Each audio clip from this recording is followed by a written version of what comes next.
कार्तिक महात्म्य से लिया गया है। नारद जी ने राजा पृथु से कहा कि हे राजन, इसी कारण के उद्यापन में तुलसी की जड़ में भगवान विष्णु की पूजा की जाती है। तुलसी का मूल प्रदेश भगवान विष्णु को प्रसन्न करने वाला है। हे राजन, तुलसी का पौधा जिस घर में वर्तमान है वह घर तीर्थ स्वरूप है और उस घर में यम के दूत कभी नहीं आते और सब पापों का नाश करने वाला अभीष्ट फल को देने वाला है। जो मनुष्य तुलसी का पौधा लगाता है वह यमराज को नहीं देखता। भगवती नर्मदा का दर्शन, गंगा स्नान व तुलसी के पौधे का सत्संग, यह तीनों पुण्य प्रद है।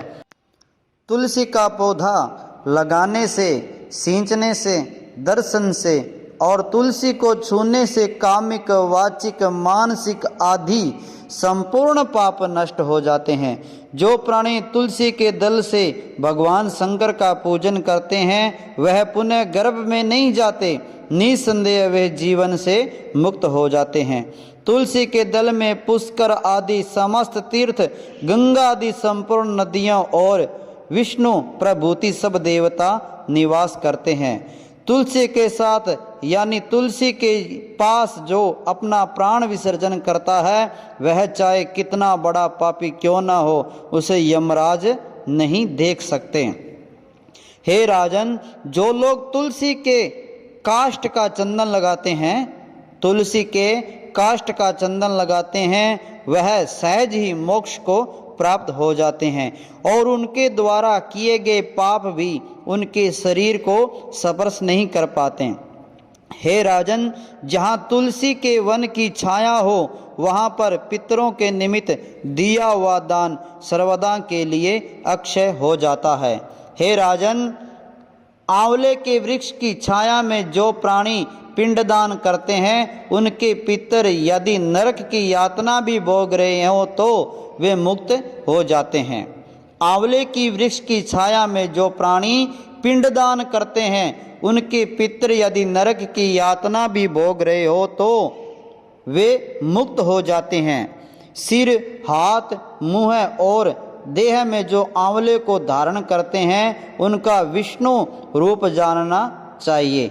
आंवले के फल और तुलसी के दलों को पानी में मिलाकर जो प्राणी स्नान करते हैं उनको गंगा स्नान का फल मिलता है।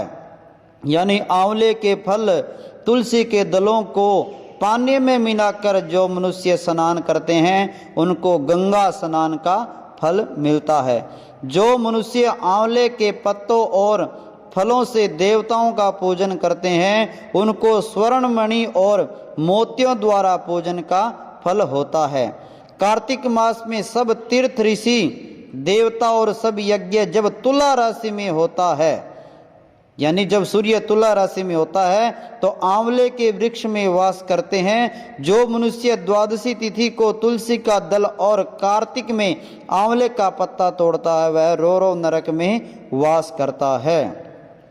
जो मनुष्य द्वादशी तिथि को यानी 12 को तुलसी का दल और कार्तिक में आंवले का पत्ता तोड़ता है, यानी द्वादशी तिथि को हमें तुलसी का दल नहीं तोड़ना चाहिए और कार्तिक में आंवले का पत्ता हमें कभी नहीं तोड़ना चाहिए कार्तिक माह में, वह रोरो नरक में वास करता है। जो कार्तिक में आंवले की छाया में बैठकर भोजन करता है उसे अंत संसर्ग में सब दोष नष्ट हो जाते हैं।